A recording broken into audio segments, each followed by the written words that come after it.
रात के ठीक 12 बजे मोहल्ले के बीचों बीच बनी उस पुरानी हवेली का दरवाजा अचानक ठक ठक करने लगा। ये वही हवेली थी जिसमें सालों से कोई नहीं रहता। लोग कहते थे उस घर के अंदर जो भी गया कभी वापस नहीं आया। उस रात अजय और मोहित अपने दोस्तों की शर्त जीतने के लिए उस हवेली तक पहुंची गए। मोहल्ले वालों ने उन्हें रोका लेकिन वो हंसते हुए चल पड़े। तभी मोहन हंसता है और कहता है, ये लोग सब अंधविश्वासी हैं, कुछ नहीं होता, चल अजय देखते हैं। अजय थोड़ा डरा हुआ, लेकिन आधी रात को ये दरवाजा अपने आप क्यों खटकता है, कहीं ये सच तो नहीं। तभी वो दोनों दरवाजे के पास पहुंचते हैं।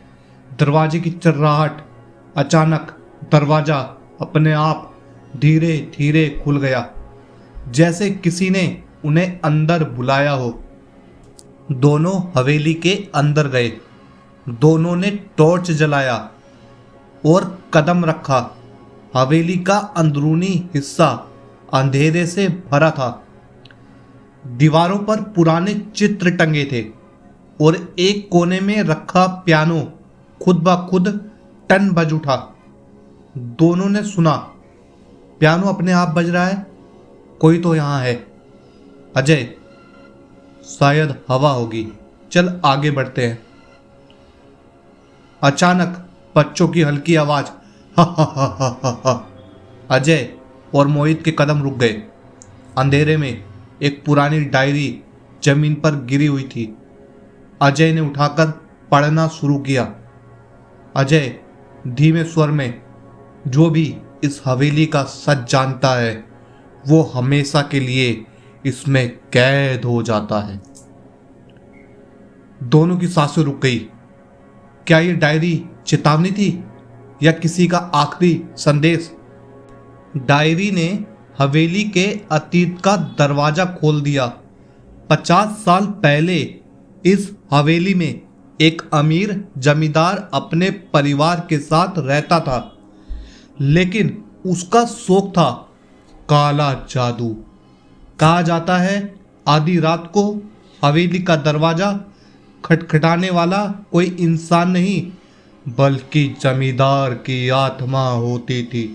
वो अपने शिकार को बुलाता और फिर वो लोग कभी दिखाई नहीं देते।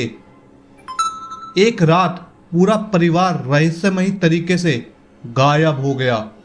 बस बचा ये दरवाजा और वो आधी रात की ठक ठक।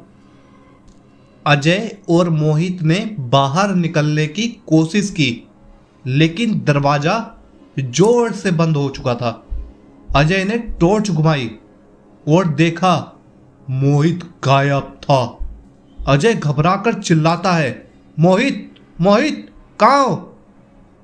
अजय के कानों में वही हंसी गूंज रही थी और दीवार पर खून से लिखा दिखाई दिया, हर दोस्त यहाँ अपने दोस्त को खो देता है। अचानक मोहित वापस आया, लेकिन उसकी आंखें लाल थी और उसकी आवाज बदल चुकी थी। मोहन, तू भाग क्यों रहा है? अजय, अब तू भी यहीं रहेगा हमेशा के लिए। अजय ने समझ लिया मोहित अब मोहित नहीं था, वो हवेली की आत्मा का हिस्सा बन चुका था। हवेली इंसानों को निगल जाती थी और उनके शरीर में कैद हो जाती थी।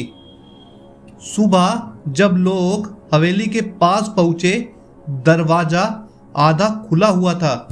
अंदर सिर्फ एक टूटी हुई टॉर्च पड़ी थी और खून से लिखा था, अब अगला कौन?